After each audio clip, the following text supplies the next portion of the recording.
RCP en un paciente humano está descrito en la Biblia, ¿ya? Cuando un niño se desvanece y a este niño le dan una ventilación boca a boca. Luego, posteriormente a eso, ya se van dando diferentes descubrimientos. Uno de ellos es cuando en 1530 Paracelso coloca en la boca de un paciente un tubo y le insufla directamente aire, ¿ya? Luego Vesalius va a comunicar la tráquea de un perro a la parte exterior, ya a un ventilador de fuelles que él generó. Posteriormente a esto, en 1700, vamos a diferentes sociedades ya van a recomendar la aplicación boca a boca en víctimas de ahogamiento. Lavoisier concluye que el aire expirado es un aire desvitalizado para el ser humano y no era apto para la reanimación. ¿Dónde es que ya se describen estas técnicas de reanimación cardiopulmonar? En el siglo XVII, en el siglo XVIII y en el siglo XIX, ¿ya? Posteriormente a esto, ya en 1901 se hace RCP moderna. Aquí ya se hace un masaje cardíaco tórax abierto. Abrieron el corazón, abrieron el tórax, metieron la manito y agarraron el corazón y le empezaron a dar masaje cardíaco. En 1936, Negowski creó el laboratorio de estudios ya básicamente para resucitación cardiopulmonar. Entonces ya experimentaba en cuanto a todo lo necesario, todo lo que se debía de hacer en un paciente con parada cardiorrespiratoria. Y aquí es donde ya se da inicio al estudio de las compresiones torácicas externas. En 1974 se realiza la primera desfibrilación en tórax abierta. En 1955 la primera desfibrilación a tórax cerrado. Y en 1960 se demuestra que estas compresiones ya dan una circulación externa. Aquí tenemos algunas técnicas de resucitación que daban anteriormente. Por ejemplo, una de ellas es la técnica de inversión, donde a un paciente lo amarraban a la rama de un árbol y tenían debajo de él se podría decir ¿cómo se llama eso? Como un barril, perdón, como un barril lleno de agua. Y agarraban al paciente, lo hacían que entre el barril y salga, entre el barril y salga, ¿no? De esta manera ellos pensaban que podían revivir al paciente. Luego de eso tenemos la técnica del barril. Al pobre paciente volteaban el barril, lo ponían encima y le hacían ir para adelante y para atrás, para adelante y para atrás. Y también pensaban que de esta manera podían hacer algún efecto. Ojo, en la técnica del barril podemos decir que no estaban muy equivocados, ¿no? Porque hay una compresión del barril en el tórax y podían generar algo, un 5% de lo que estamos haciendo ahora. Luego teníamos la técnica del caballo a trote, que le ponían al paciente encima del caballo y le comenzaban a dar vueltas y vueltas y vueltas y vueltas. Y también pensaban que de esta manera se podía retomar la función del corazón en el paciente que estaba en parada cardiorrespiratoria, ¿no? Entonces, esta reanimación se da todavía, las siglas que nosotros conocemos la dan en el 1961, pero ahí se ve como el acrónimo de ABC. Actualmente, ¿cómo es el acrónimo? CAB ¿qué? Porque ya se incrementó al acrónimo el desfibrilador, ¿va? Que es un equipo muy útil para estos pacientes. Luego, en 1961 también ya se genera o se realiza la primera escuela de resucitación en Estados Unidos. Ojo,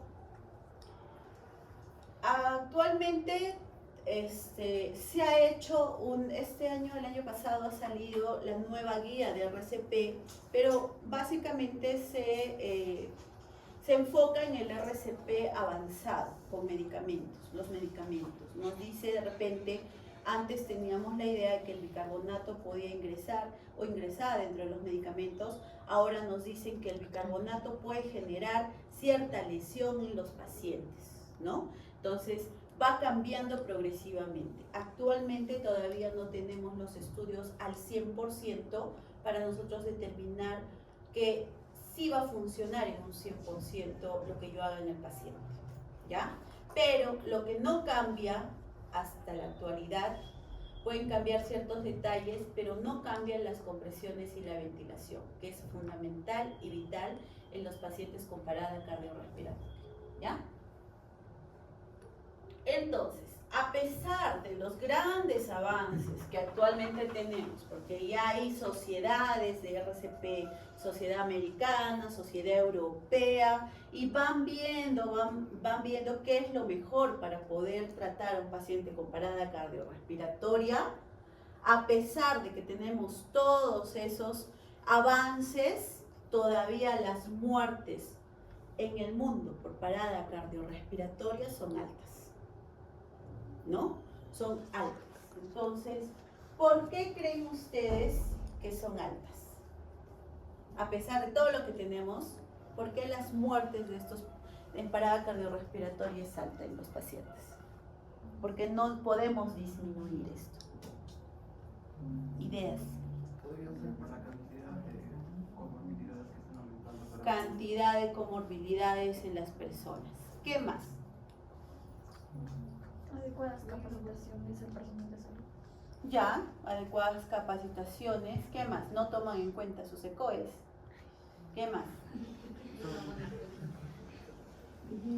Ahí está inmerso en lo que tu compañera ha dicho. ¿Qué más? Sobre industrialización que impide la llegada de ambulancias, por ejemplo. No, yo puedo hacer compresiones sin la llegada de ambulancias, no sé, y puedo salvar de esta manera la vida del paciente, ¿no? Yo creo, doctora, que podría estar asociado a que, por lo general, en nuestro contexto, es que los que más preparados en esto podríamos ser los de personal de salud. Sin embargo, en una parada cardíaca se puede presentar en cualquier situación y no estar un personal de salud. Entonces, yo creo que es por el desconocimiento en general de la población, porque el RCP básico puede ser iniciado por cualquier persona que tenga conocimientos sobre esto, ¿no? Pero creo que en eso hay un déficit. Ya, puede ser, pero aquí básicamente estamos hablando de las causas de la parada cardiorrespiratoria, ¿no? Y lo que su compañero mencionó es muy cierto. Ya actualmente las personas tienen elevadas comorbilidades. 2, ¿qué hacen ustedes cuando no tienen clase? Se quedan en su casa, ¿verdad? Durmiendo hasta tarde y estudiando, sentadas. Entonces, una de las causas también es el sedentarismo, ¿no? El sedentarismo de las personas es una de las causas de la parada cardiorrespiratoria. La obesidad. Nos hemos dado cuenta que actualmente la obesidad está incrementándose, sobre todo si ustedes ven a la población de Estados Unidos.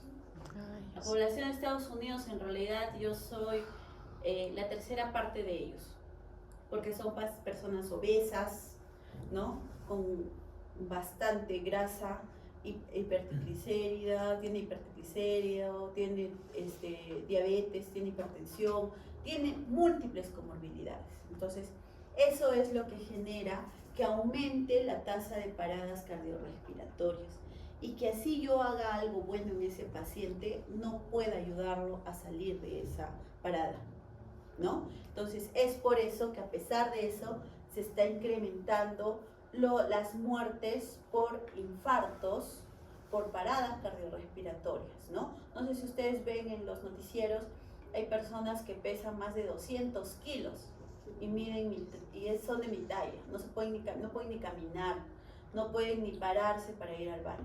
Entonces, ¿qué sucede acá? Va a agarrar, va a hacer un coágulo por cualquier parte de su cuerpo, ese coágulo se va a ir al corazón y va a hacer una parada cardiorrespiratoria. Entonces, esa es la causa por las cuales se está considerando el incremento de las paradas cardiorrespiratorias, ¿no?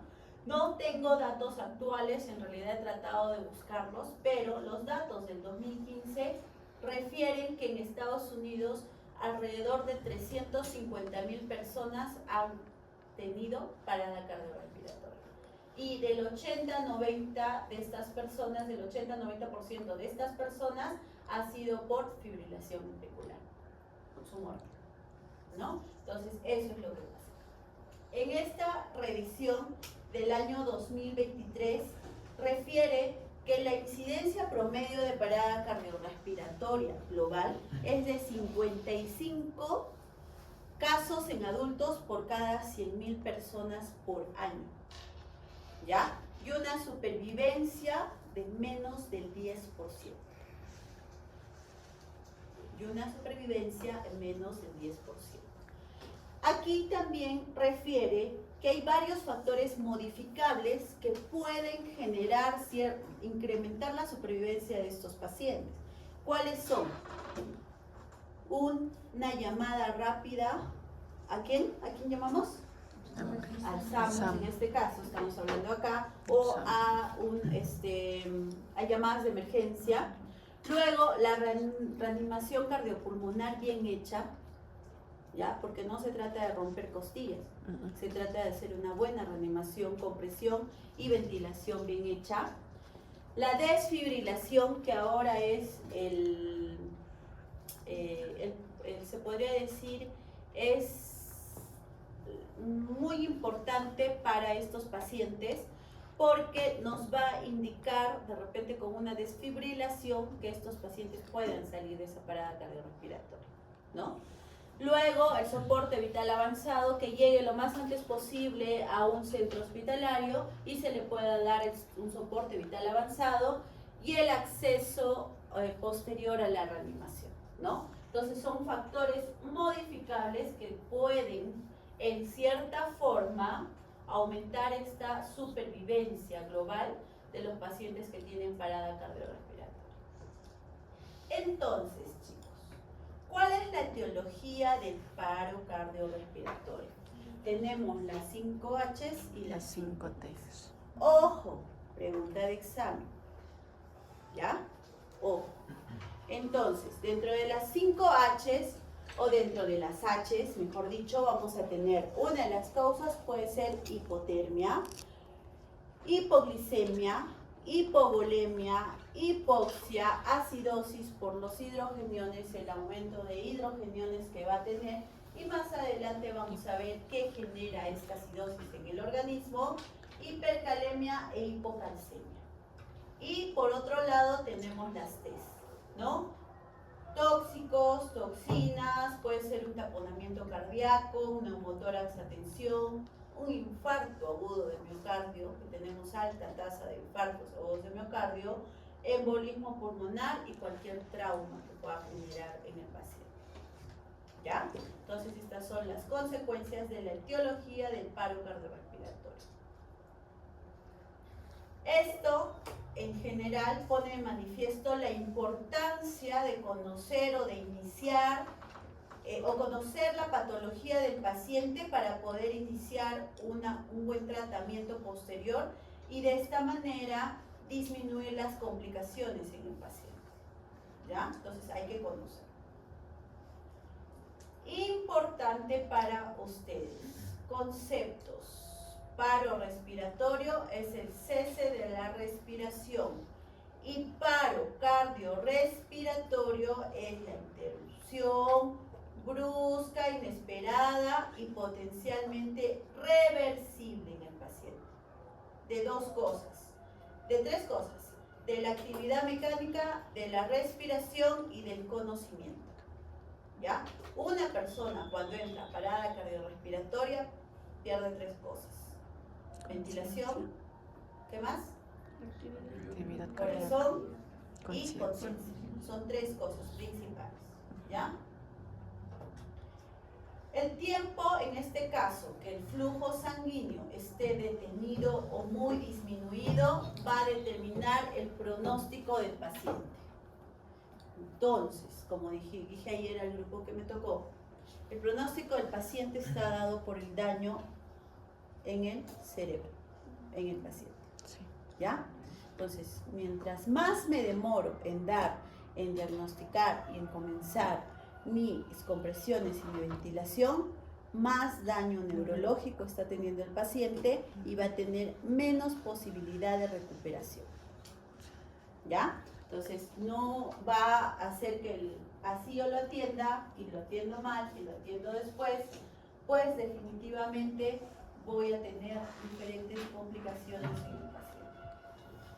Entonces, ¿qué es lo que sucede? Cada segundo de cada día. A ver, un momentito.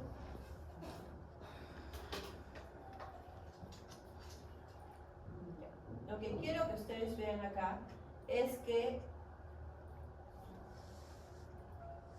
un corazón sano realiza toda la circulación en el organismo.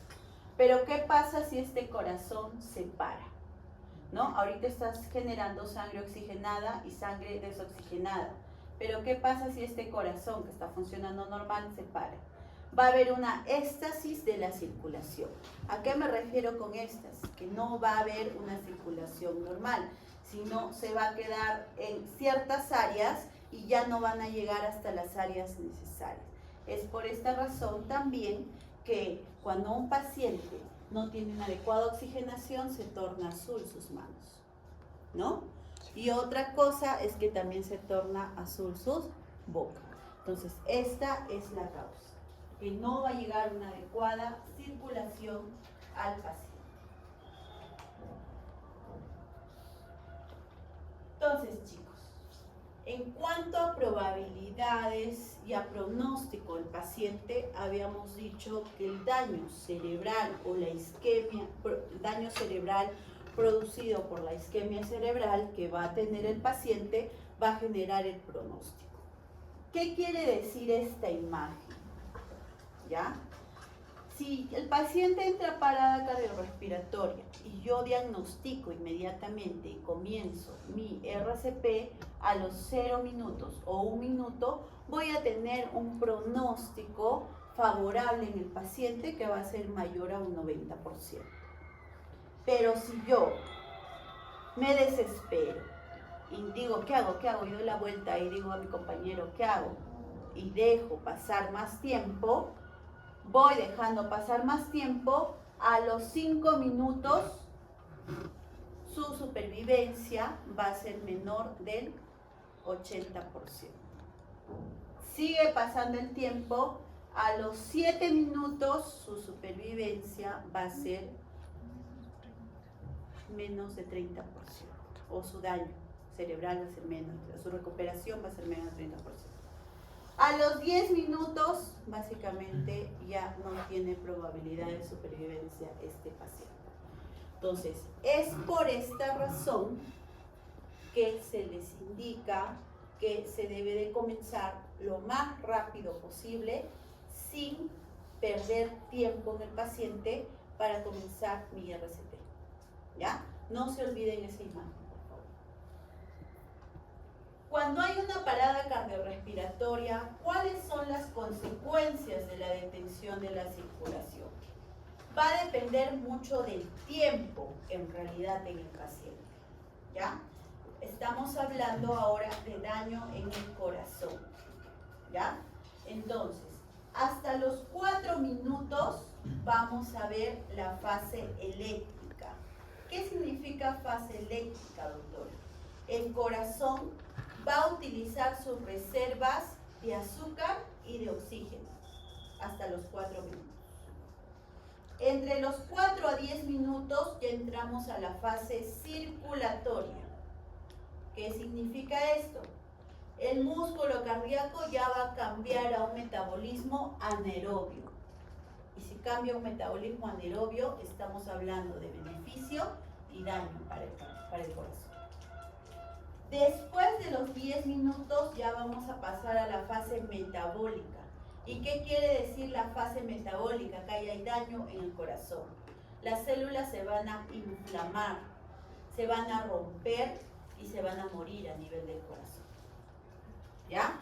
Entonces, el tiempo para el corazón también es importante, porque también va a entrar a un metabolismo anaerobio. A veces dicen que el metabolismo anaerobio es lo peor que puede generar en algún órgano del cuerpo. Ojo, chicos, pregunta de examen también, ¿ya? Entonces, a nivel del cerebro, ¿qué sucede? Lo primero que se va a producir es una isquemia cerebral. Esta isquemia cerebral va a disminuir el flujo sanguíneo a nivel del cerebro. Posteriormente a esto va a haber una consecuencia primaria y es parecida a la del corazón, ¿verdad?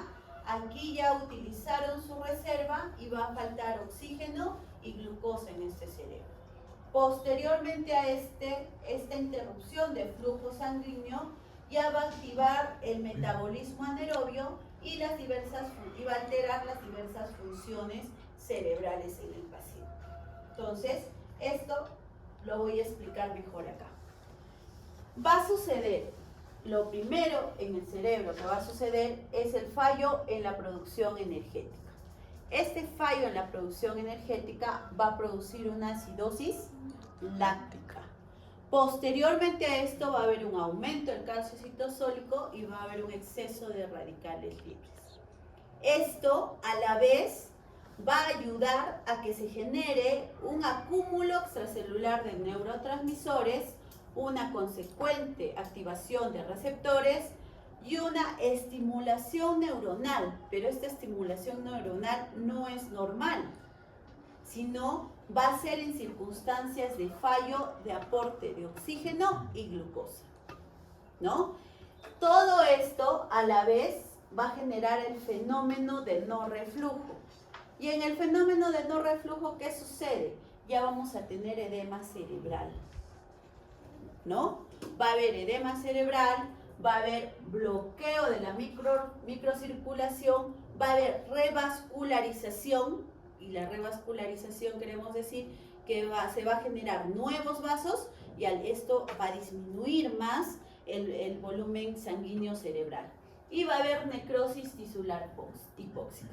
Y esto es un círculo vicioso. Mientras más tiempo va pasando, más daño vamos teniendo en el cerebro, porque es un círculo vicioso. Todo conlleva a otro. Todo lo primero conlleva lo segundo y luego al fenómeno de reflujo. Paciente que entre al fenómeno de no reflujo, ya no hay marcha atrás. ¿Ya? Listo. Entonces, chicos, aprender RCP, ¿es fácil o difícil? Ahora ya conocemos la fisiopatología del RCP. Ya conocemos qué genera el RCP. Ayer solamente fuimos a ver cómo voy a hacer mi RCP, pero ahora ya sé qué necesito y por qué la doctora fastidia diciendo que no deben de dejar pasar mucho tiempo antes de iniciar su RCP en el paciente, ¿no? Entonces ya vimos las consecuencias. Aprender RCP es fácil, ¿ya? Entonces hay que tener una posición correcta y hay que tener la posición correcta básicamente y generar un RCP de alta calidad, ¿ya? Y el RCP, los pasos, vamos a verlo más adelante. Lo que quiero que ustedes me digan es qué opinan de lo que les voy a mostrar ahorita.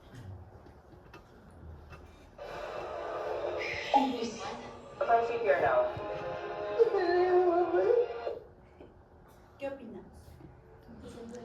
¿Está haciendo RCP o está jugando con sus autitos? Así como está jugando. El niñito, Felipe creo que no sé, Felipe. Ya. Entonces, ¿qué está haciendo? ¿Es una adecuada RCP? No. No. ¿Está mejorando la vida del paciente? No. No sé qué le está dando. Creo que cosquillitas quiere pensar que va a mejorar la vida del paciente, ¿no? Entonces, a veces da risa cuando uno ve un programa o algo y miran, ¿no? Ayer, por ejemplo, les enseñábamos a colocar la mascarilla del ambú, ¿no? Tiene su forma anatómica y a veces en un programa lo ven al revés, o un paciente está intubado y está hablando, está con los ojos abiertos, hablando. ¿Usted cree que un paciente intubado va a poder hablar? Si está obstruyendo las cuerdas vocales, o sea, ¿de dónde va a hablar? A menos que hable por el esófago, ¿no? Entonces da cierta risa porque no se informan o no ven cómo debería de ser realmente, ¿no? Y una de las cosas es lo que estamos viendo ahorita, ¿no? Supuestamente están haciendo RCP en ese programa que están dando. Entonces, La reanimación cardiopulmonar básica va a depender de que yo valore rápidamente que el paciente esté en parada cardiorrespiratoria y que yo inicie todo lo necesario para poder dar un RCP al paciente. El objetivo principal está enfocado a conseguir flujos circulatorios adecuados para el corazón y el cerebro. Y ya sabemos por qué, ¿verdad? Listo. Entonces, 3 cosas principales: reconocimiento rápido, prevención rápida del RCP y uso oportuno del DEA. ¿Ya? Y acá tenemos 2 cadenas muy importantes que nosotros nos debemos de acordar: la cadena extrahospitalaria y la cadena intrahospitalaria. En realidad son similares, solamente va a variar en algunas cosas que ahorita les voy a explicar. La cadena extrahospitalaria comienza con la activación ¿de qué? De la respuesta rápida. Voy a llamar, ¿ya? Llamo. Luego de esto, mi segundo eslabón, yo estoy llamando y estoy comenzando mis compresiones, ¿no? Es lo que hemos visto ayer en el ECOE. Llamo, hago mis compresiones. Luego de esto, ya cuando llegue el desfibrilador, tercer eslabón, desfibrilador. Cuarto eslabón, ¿qué cosa es? Vigilar. Cuidado, soporte vital avanzado. Ya cuando llega la ambulancia, es el cuarto eslabón. Quinto eslabón, cuidados post-paro. Y sexto eslabón, recuperación del paciente. Ya. Entonces, ¿qué quiere decir esto? Que cuando yo estoy en la calle tengo que pedir ayuda para que vengan los bomberos, para que venga el SAMU, no sé, para que me puedan apoyar a cuidar, a sacar del paro cardiorrespiratorio al paciente, ¿verdad? Dando todo mi RCP básico, avanzado, ya mi soporte vital avanzado quiere decir RCP avanzado, ya, con medicamentos y todo. Entonces, ¿por qué les digo que no difiere mucho del intrahospitalario? En el intrahospitalario, yo personal de salud tengo a mi paciente, ¿no? Y yo sé de qué sufre mi paciente y sé qué tiene mi paciente. Entonces, ¿yo qué voy a hacer? Voy a vigilar a mi paciente que si está en mal estado, tengo que vigilar que no me haga ninguna parada cardiorrespiratoria, sea cualquiera de las causas de las T y de las H. Entonces, por ese motivo, mi primer eslabón del intrahospitalario es reconocimiento y prevención temprana. ¿No? Entonces, ¿ahora sí se van a acordar? Ya. Luego de reconocimiento y prevención temprano, activo la respuesta ante emergencias. Ojo, aquí yo no voy a llamar a la ambulancia, no voy a llamar al SAMU, no voy a llamar a los bomberos, pues, ¿no? Nosotros tenemos un código rojo dentro de los hospitales.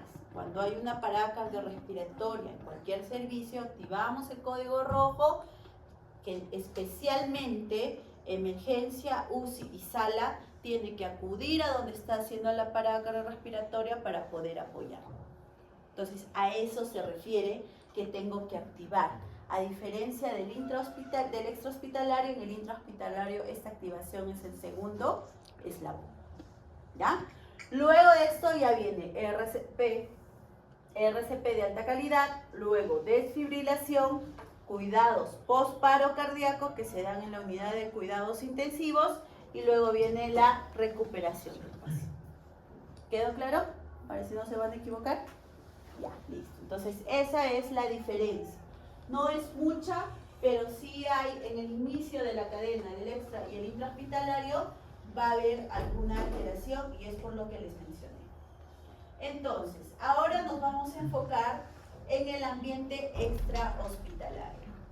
¿Ya? Entonces, la primera pregunta es: ¿qué puedo hacer cuando sospechamos que una víctima está en parada cardiorrespiratoria? ¿Qué van a hacer si ven al paciente tirado? En la calle, claro, ¿no? ¿La zona segura? Un término coloquial, tirado, si no está desvanecido. Ya. ¿Qué van a hacer? Evaluar la zona segura. Lo primero que tengo que hacer es calmarme yo.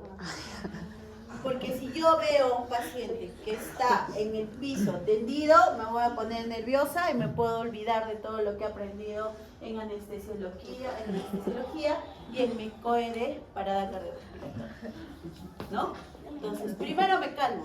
Aunque ustedes no crean, cuando nosotros tenemos paradas cardíacas dentro de sala de operaciones, no crean que no tenemos miedo, ¿ah? Sí tenemos miedo. Imagínense, vemos a un paciente entrar tranquilo y entra parada cardiorrespiratoria. Uy, ¿qué hago? Me puedo poner nerviosa, pero como personal de salud tengo que saber controlar esos nervios y primero me tengo que calmar. Respiro, activo mis neuronas y digo, ya, listo, vamos a hacer esto. Y comenzamos a hacer el RCP en el paciente y en el hospital obviamente es un RCP avanzado, ¿no?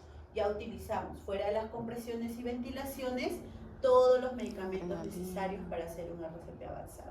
Es más, en el hospital generalmente, en sala de operaciones, si hablamos, el paciente está intubado. O sea, yo no tengo que dar ni ventilación, no tengo que dar ni con el ambuna.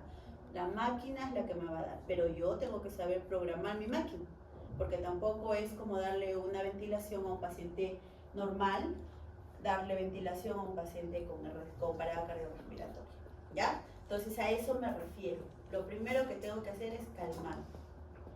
Luego de esto ya veo la seguridad de la escena, claro, que lo que todos ustedes han visto el día de ayer, ¿no?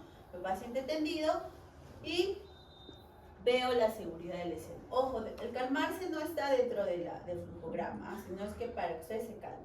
No van a decir, ¿qué es lo primero que tienen que hacer cuando vean a un paciente que está desvanecido? La doctora Matos me ha dicho que nos tenemos que calmar. No, ¿ya? Entonces eso es para ustedes. Pero lo primero es la seguridad de la escena. ¿Y qué tengo que ver en la seguridad de la escena? Ver si existe peligros para mí, si hay peligros para el paciente y yo debo tener una vista panorámica. Lo último que ocurrió en Trujillo, se cayó el techo del mall, ¿verdad? Ya. ¿Ustedes vieron que el personal de salud que estaba ahí se metió por debajo de los escombros? No. Esperaron a que llegue personal capacitado con todos los insumos necesarios para poder ingresar a salvar a las personas, ¿no? Lamentablemente es así, chicos. Si ustedes vieron todos los reportes, hubo una persona que hizo inclusive una transmisión en vivo mostrando a otras personas y posteriormente esa persona había fallecido. Entonces, en un ambiente o en un área donde hay peligro, lo que se prima es la salud y el bienestar del personal de salud, porque nosotros somos valiosos, ¿ya? Entonces, eso tenemos que verificar. Entonces, ¿qué harían ustedes si ven este escena?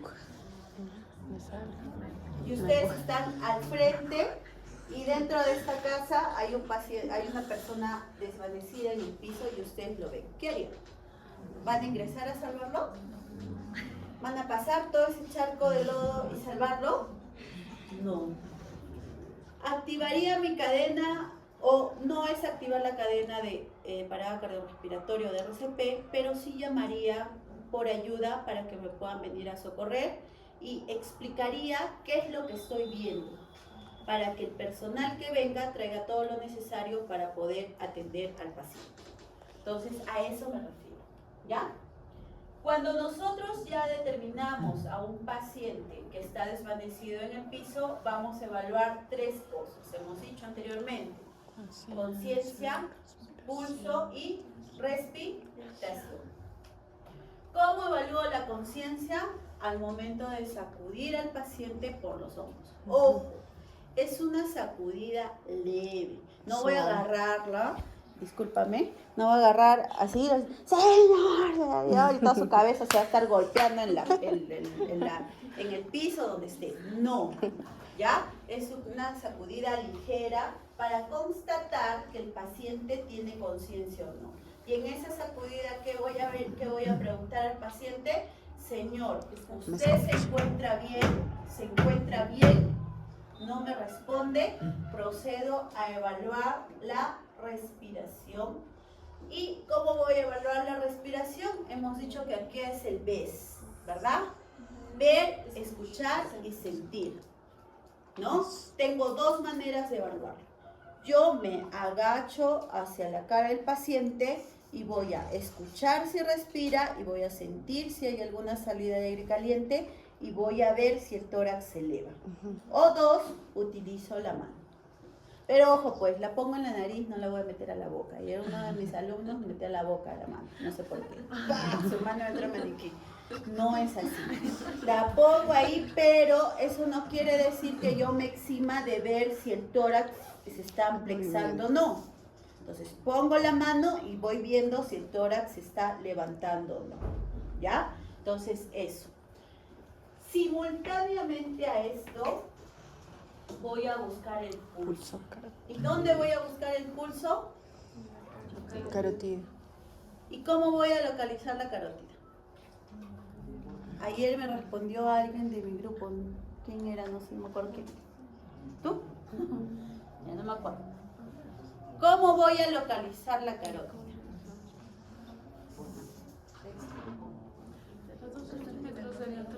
Ya, su compañera me dice que está en el esternocleidomastoideo. Y yo agarro y les pongo el caso de que es un paciente obeso, que no tiene cuello, y que está grande su cuello. ¿Van a poder ubicar el esternocleidomastoideo? No. O definitivamente entre nosotros ahorita estamos flaquitos y vamos a poder verificar y todo, ¿no? Me incluyo que sea flaquita, aunque no. Pero,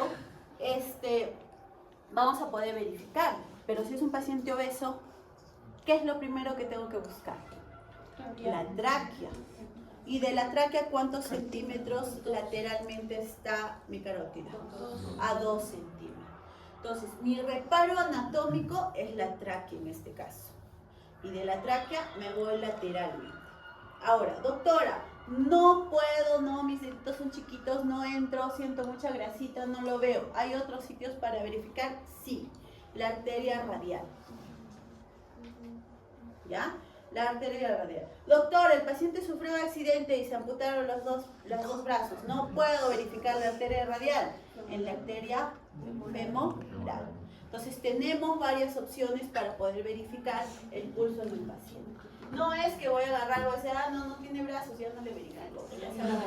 O bueno, no puedo ubicarle, no, pues ya se habrá muerto. No, tengo otros lugares donde yo pueda verificar el pulso. Entonces, chicos, viendo esto, importantísimo, no tardar más de 10 segundos en verificar conciencia, respiración y circulación. No me puedo demorar más de 10 segundos, es inmediato. Señor, ¿usted se encuentra bien, no responde. Listo, a ver, voy a ver, no responde, listo, voy a verificar mi pulso, no hay. Parada cardiorrespiratoria. ¿Me he demorado? No.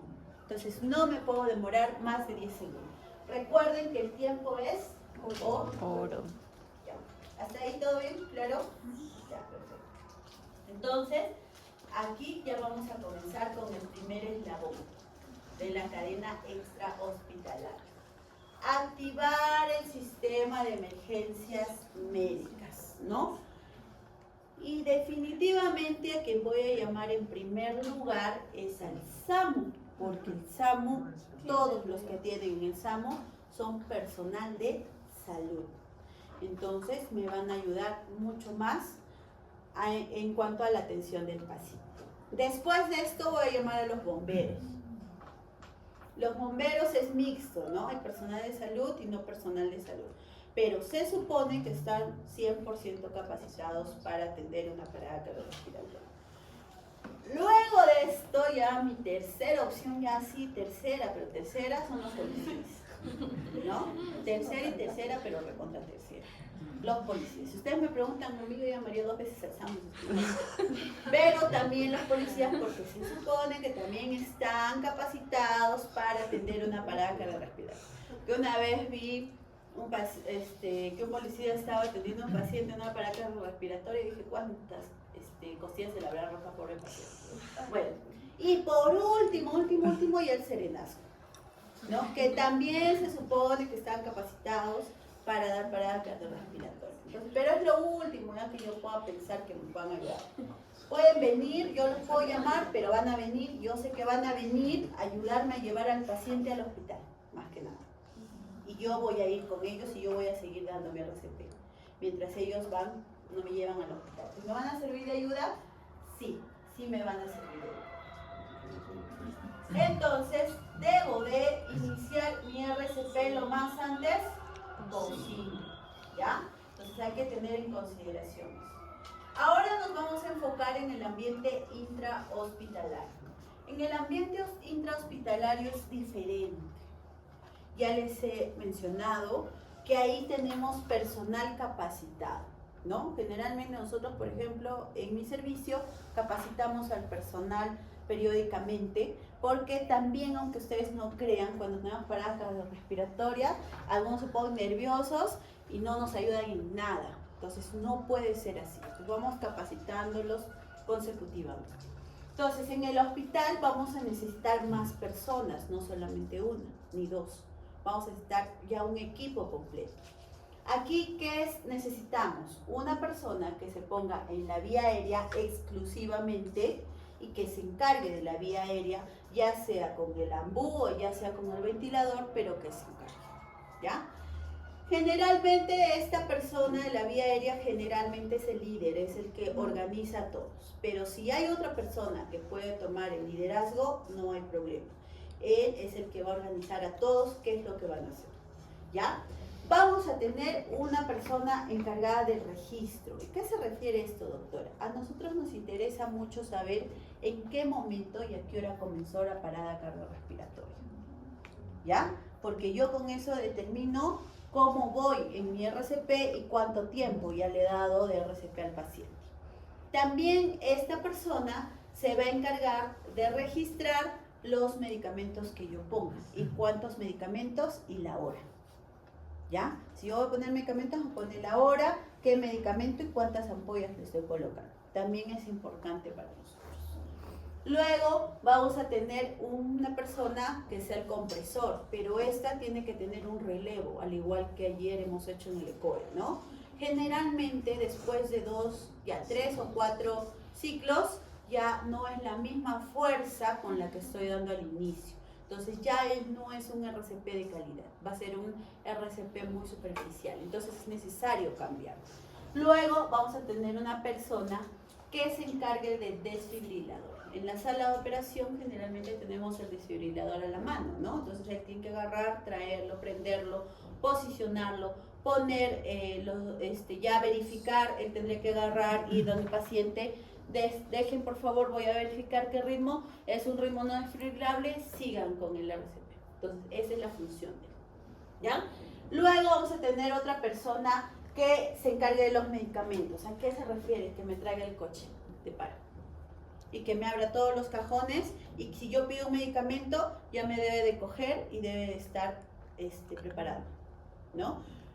Lo que dice ahora la norma o la guía es que en cada coche de paro debería de decir el medicamento, la dosis por kilo de peso, cosa que yo no debería, entre tanta cosa, ya no debería estarme preocupando de decir a la enfermera carga tanto, sino ya ella lo debería de cargar directamente, ¿no? Entonces es mucho más complejo y necesitamos mucho más personas para hacer el RCP del intrahospitalario.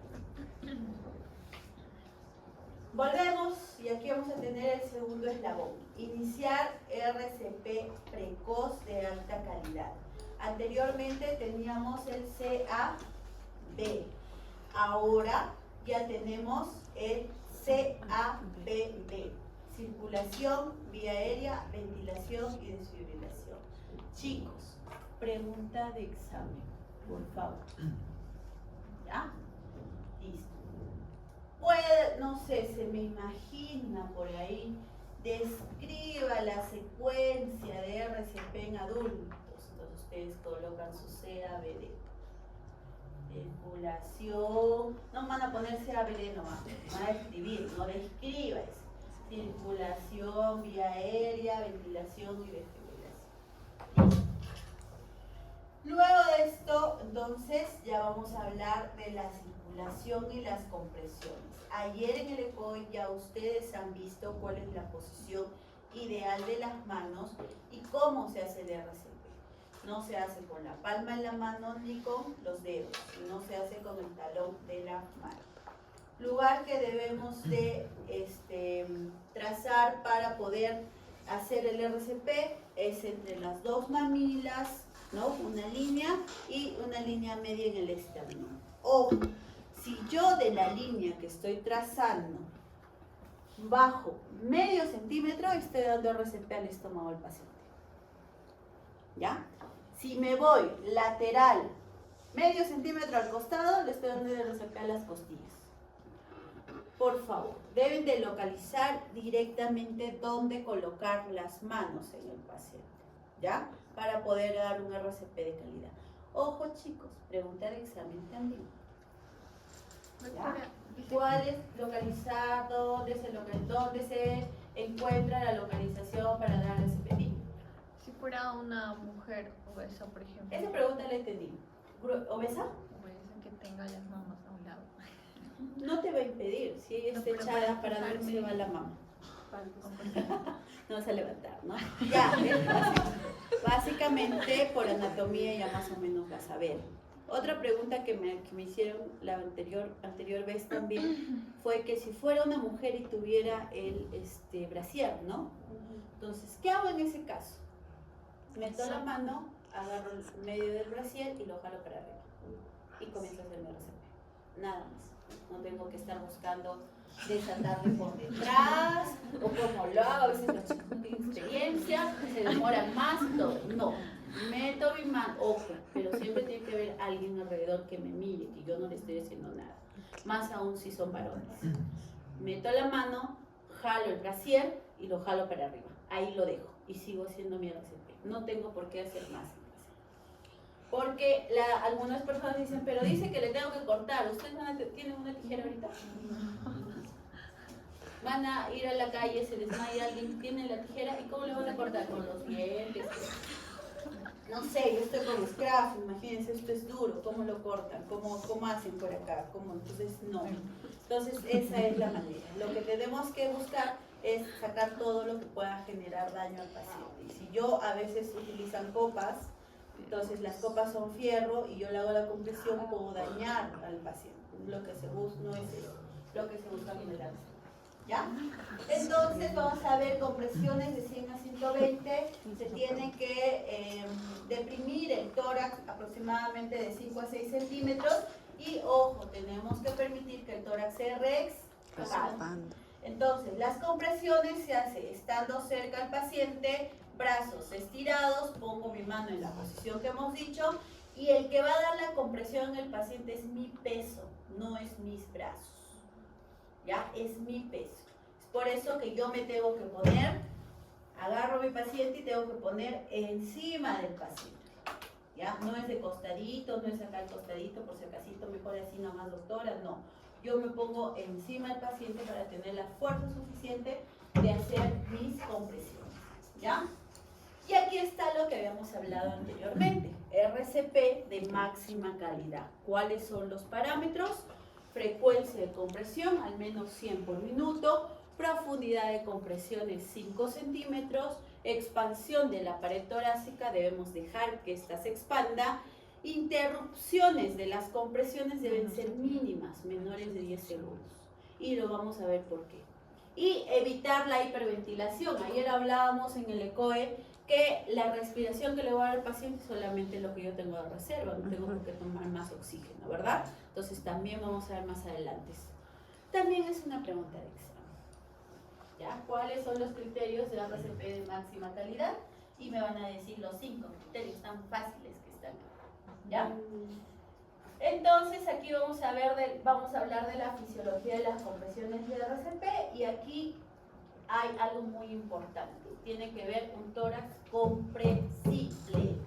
Y este tórax tiene que generar una compresión, una profundidad y un retorno a su estado normal. Eso quiere decir el tórax compresivo. Y aquí vamos a ver una imagen. Por ejemplo, ejemplo, ¿no? Hemos hablado de qué sucede cuando el corazón se para. Y hemos dicho que hay una éstasis a nivel de la sangre, tanto arterial y oxigenatoria, ¿no? Entonces, ¿qué sucede cuando yo hago RCP? Con cada compresión ¿Ven? Con cada compresión, la sangre que estaba acá comenzó a avanzar, avanzar, avanzar, y ahora sí tengo una buena perfusión oxigenatoria a nivel de todos los órganos. ¿Ya? Entonces es muy importante estar haciendo. Entonces, ¿cuál es el mecanismo de estas compresiones? Esta compresión externa va a aumentar la presión intratorácica. Esta presión intratorácica a la vez aumenta la presión de perfusión coronaria. Esta a la vez aumenta la fuerza de la sangre en los vasos torácicos. Y esto a la vez genera una circulación sistémica y permite que la sangre llegue al cerebro. Entonces, concluimos que el masaje cardíaco no va a suplir la función del corazón, ¿no? Porque si yo quiero suplir la función del corazón, le tendría que abrir el tórax, meter la mano, agarrar mi corazón y empezar a hacer sístole y diástole, ¿no? En este caso, las compresiones generan un aumento de presión en los vasos y en los vasos torácicos, y de esta manera es que se genere una circulación artificial, ¿ya? Entonces no vayan a decir, doctor, así mi RCP, que no, el corazoncito, que yo ahí hace la función. No, es básicamente por presiones que se va a generar toda esta circulación, ¿ya? Entonces, las interrupciones en el RCP refieren que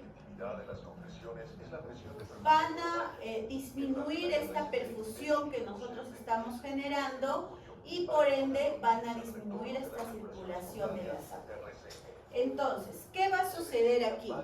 Yo estoy dando mis compresiones, llego a una adecuada perfusión coronaria, ¿ya? Porque para llegar acá todavía necesito de 5 a 6 compresiones, y si yo voy a dar mis ventilaciones, esto va a disminuir.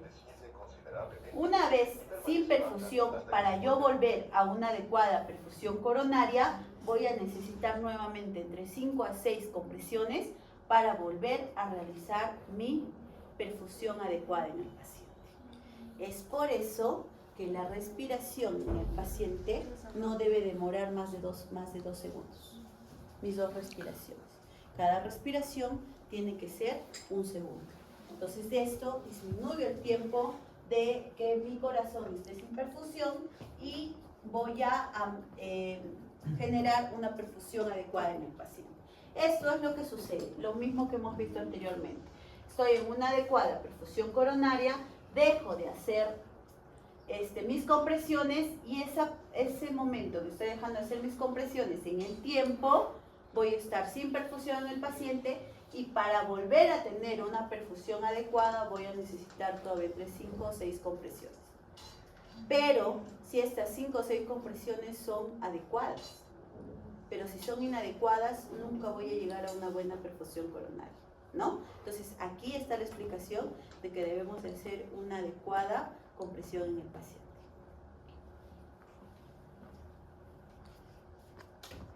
Habíamos hablado del tórax expansible, tiene que haber una compresión y descompresión, ¿no? Entonces, ¿qué sucede cuando hacemos las compresiones En el en un mismo plano solo del paciente. reanimador? Debe de ser en una superficie.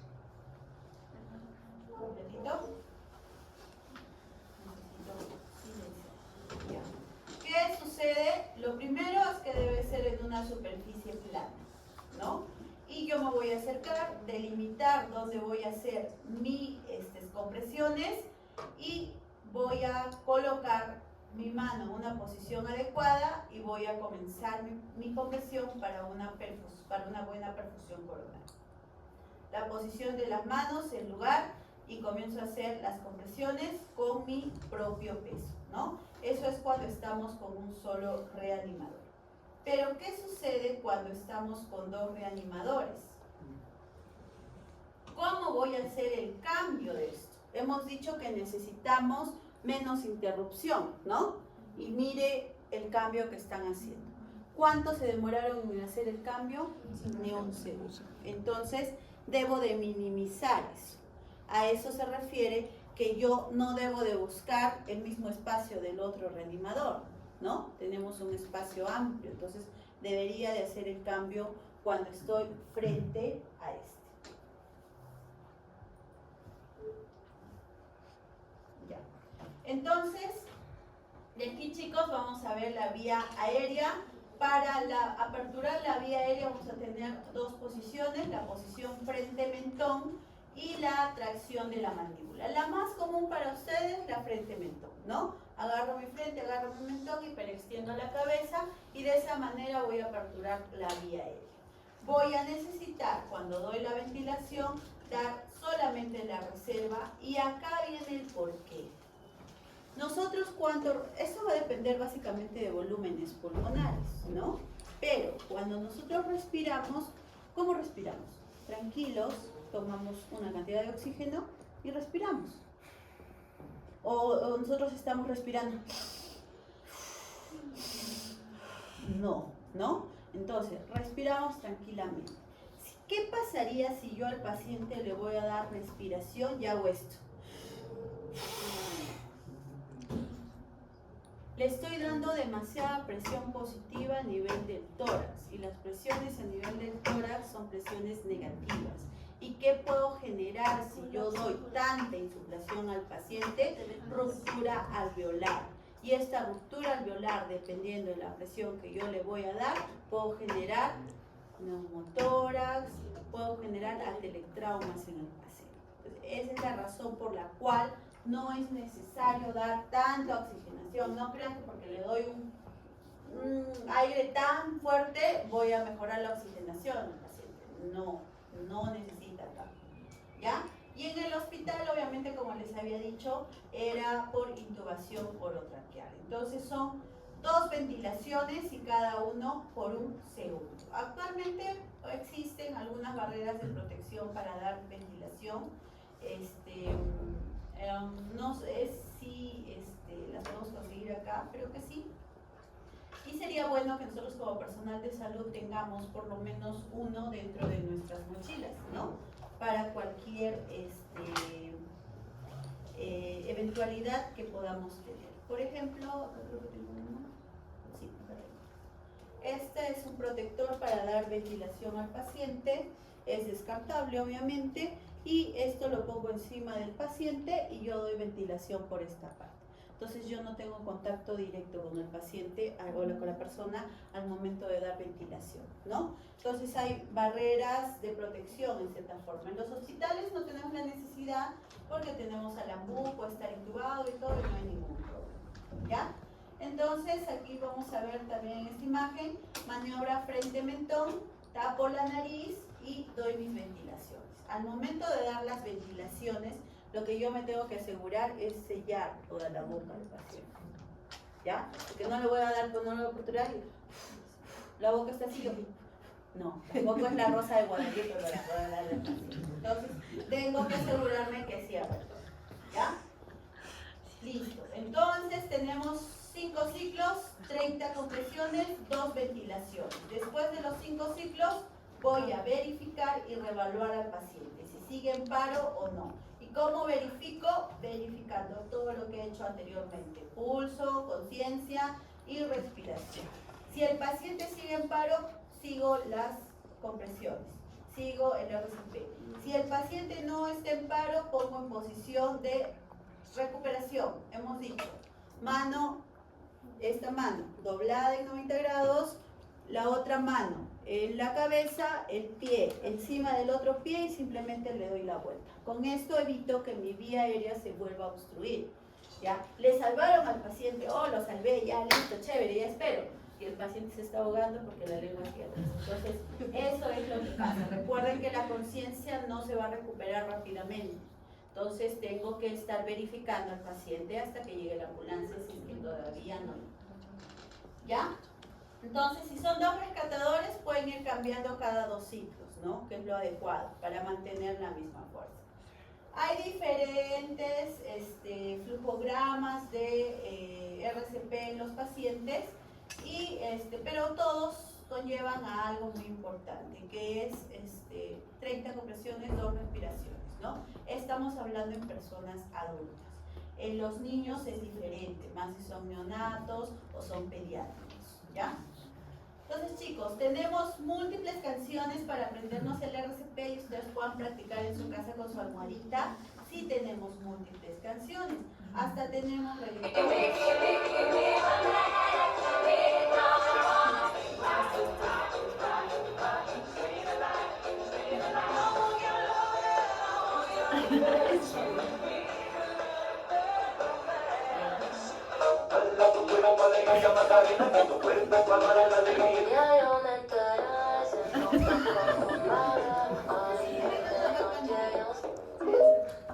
ahí no estaba, pero sí escuché uno de Barbarita.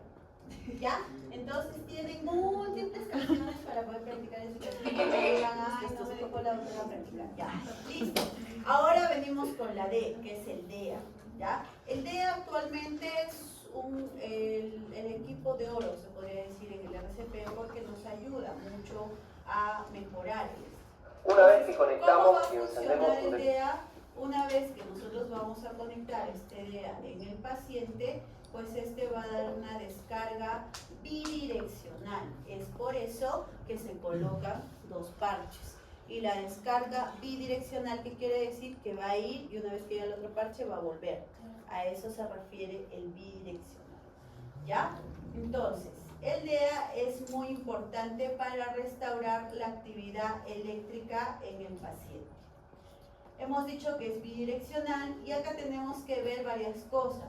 El DEA me va a analizar el ritmo en el paciente, si es desfibrilable o no desfibrilable.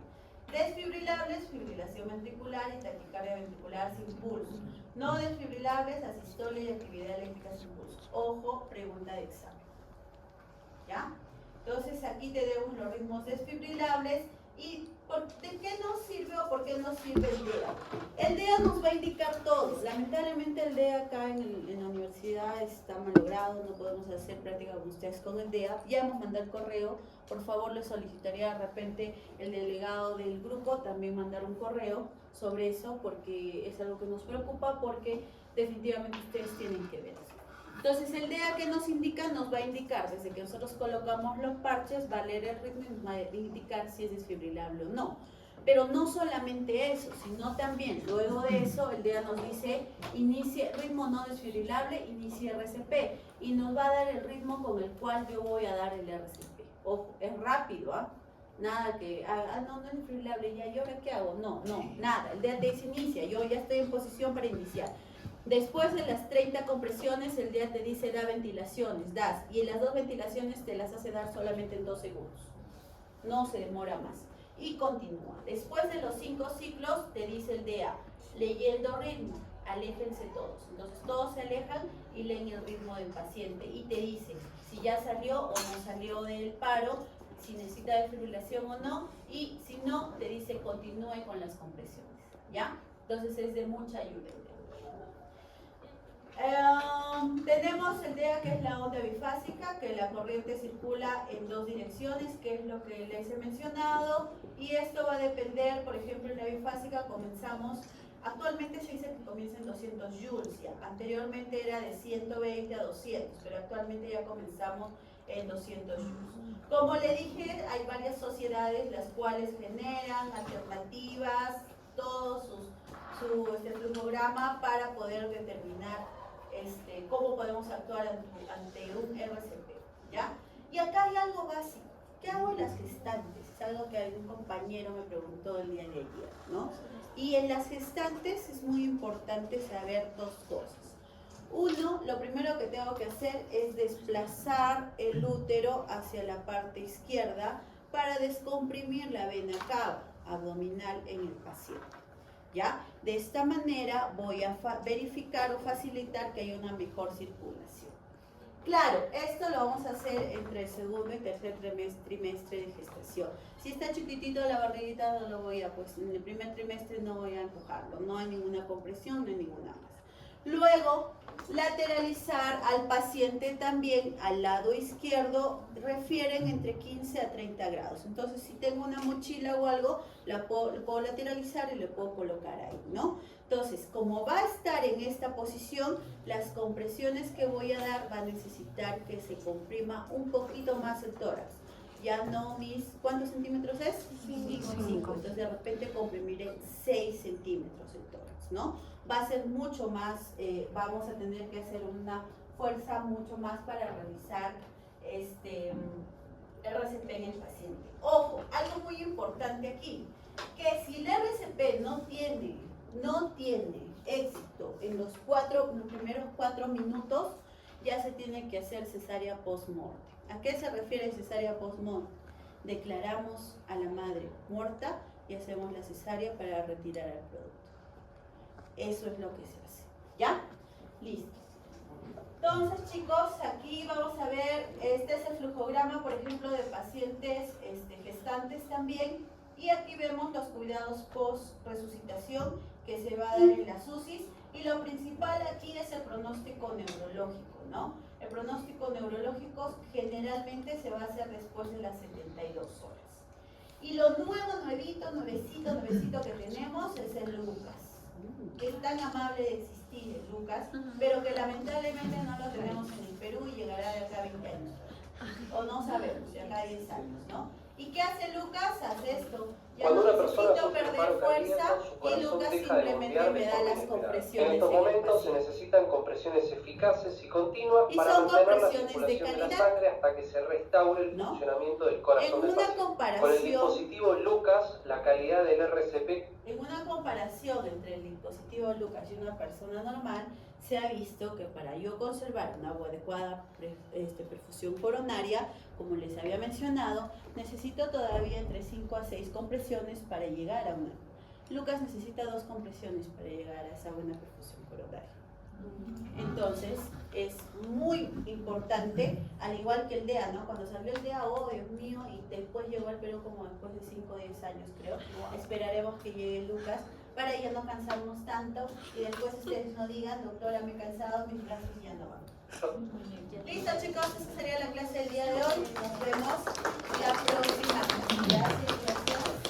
Doctora, una consulta. Dime. En cuanto a la simulación, cuando nos toque hacer la ventilación, ¿vamos a hacerla sí o sí con el AMBU o nos pueden evaluar?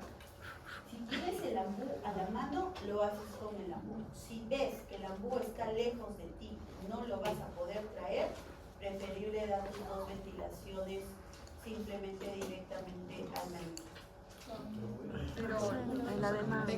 No, pues al beneficio vas a hacer simulación, pues, chicos. Tampoco vas a pegar toda nuestra boca, ¿no? Sería contaminarlo y sus otros compañeros también. Entonces, yo sé que me toca RCP, veo mi AMBU. A ver, yo estoy entrando a mi examen, el doctor me dice tengo RCP, ya veo mi AMBU ahí que está armadito, no sé, o no sé si lo armará.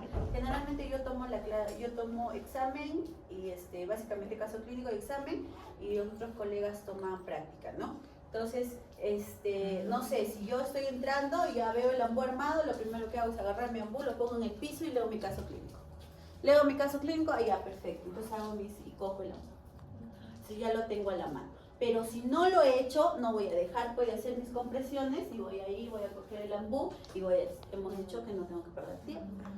Entonces, o el AMBU está desarmado. ¿Van a armarlo?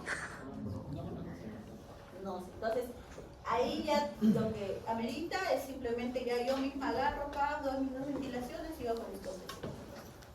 ¿Verdad?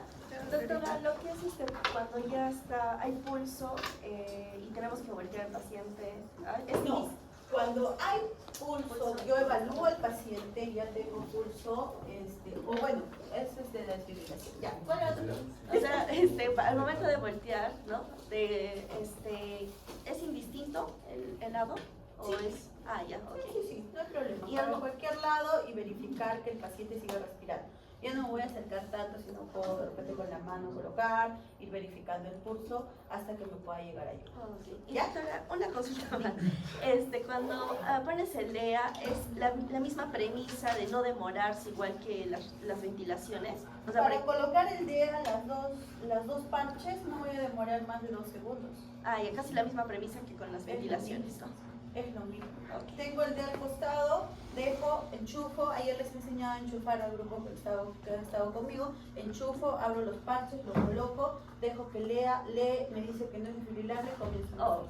Tampoco me voy a demorar mucho. ¿Ya? Ok, ya. Listo, Gracias. chicos, nos vemos.